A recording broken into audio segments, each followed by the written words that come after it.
In the blackest nights, when your soul is no longer your own, when you lie in bed and the silence becomes unbearable, there is a sound not heard by ears, but felt in the deepest part of your spirit. That sound is the echo of ancient sorrow. It is the moan of David in the cave, the trembling voice of a heart pierced by guilt, the song of a soul that once danced in light and now crawls through shadows. It is the Psalms.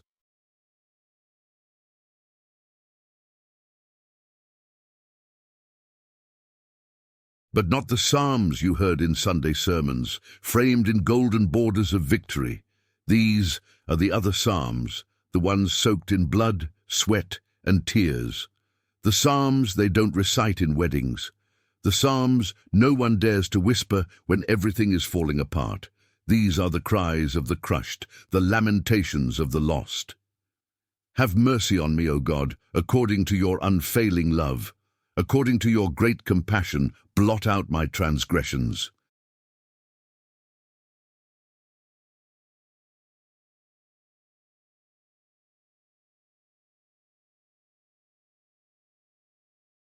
Psalm 51:1. It starts with a cry for mercy, not for success, not for fame, not even for help, but mercy. Because mercy is what we beg for when we've done wrong. And deep inside, whether we admit it or not, we know we have. The Psalms were written by men who weren't afraid to bleed on paper. They weren't polished, they weren't perfect. They were hunted, haunted, and hollowed out by life.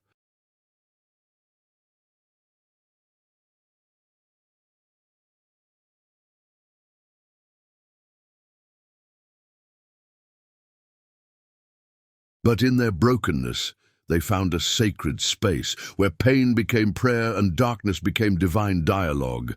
I am poured out like water, and all my bones are out of joint. My heart has turned to wax, it has melted within me. Psalm 22:14. That's not poetry, that's agony. That's the sound of a man unraveling. Have you ever felt that? Like your heart isn't just broken, it's melted. Like the weight you carry is no longer emotional but physical? The Psalms know you. They meet you there.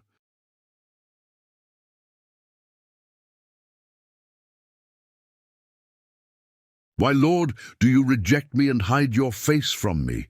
Psalm 88:14. Rejection, abandonment, loneliness, even from God. Yes, even that is in the Psalms. They are not afraid to confront the silence of heaven. They scream into the void, and sometimes there is no answer. Psalm 88 ends without hope, no closure, no miracle, just darkness. Darkness is my closest friend. Psalm 88:18. Read that again. Darkness is my closest friend. That's not the verse they put on coffee mugs. That's the verse they hide. But it's holy, because it's honest, because sometimes that's all we have left. And maybe that's you right now. Maybe you feel abandoned by people. Maybe your prayers feel like dead air. Maybe you've buried dreams, buried family, buried parts of yourself you thought could never die.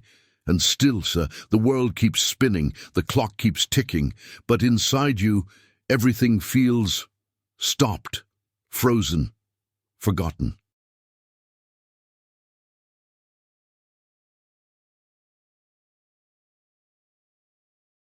Tears have been my food day and night, while people say to me all day long, "Where is your God?"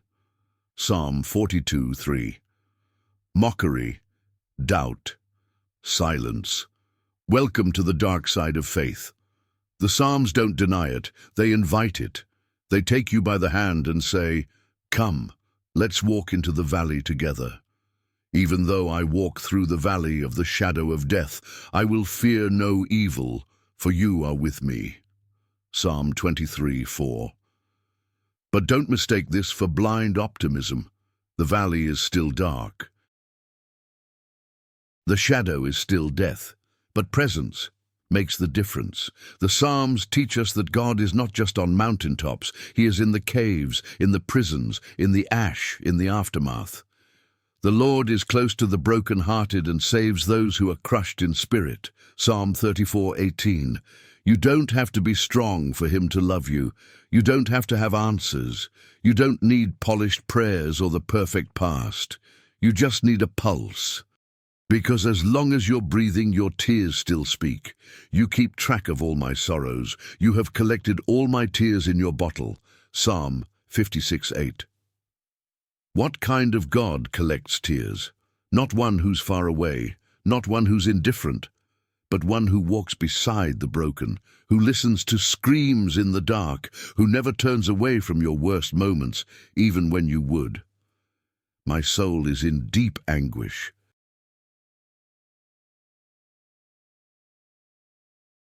How long, Lord? How long? Psalm 6:3. That's a question that doesn't come from doubt, but from exhaustion. And yet the Psalms keep praying. They keep hoping, not because things are fine, but because they refuse to believe the night is all there is.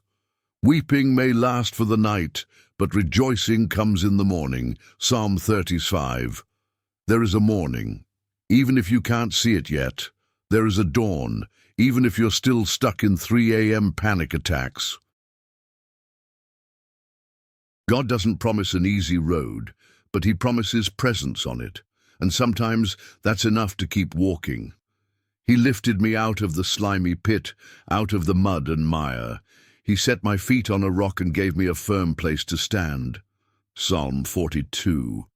But it doesn't happen all at once. It's not a switch. It's a slow climb. You might fall, you might fail, you might scream, but every cry is counted, every whisper is heard, every broken piece is still held in his hands.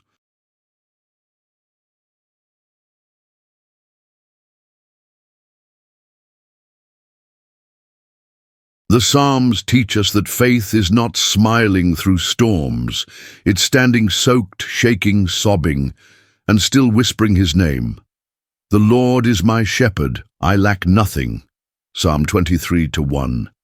Even when you lack strength, even when you lack peace, even when your whole world burns, you can lack nothing if your shepherd walks beside you.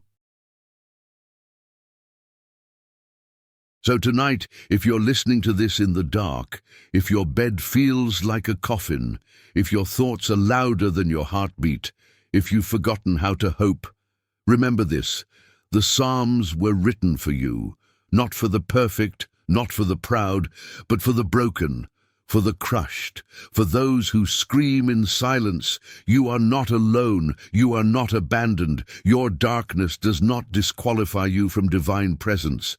It invites it. Search me, God, and know my heart. Test me and know my anxious thoughts. Psalm 139:23. He knows, and still he stays, even now, even here, even with you.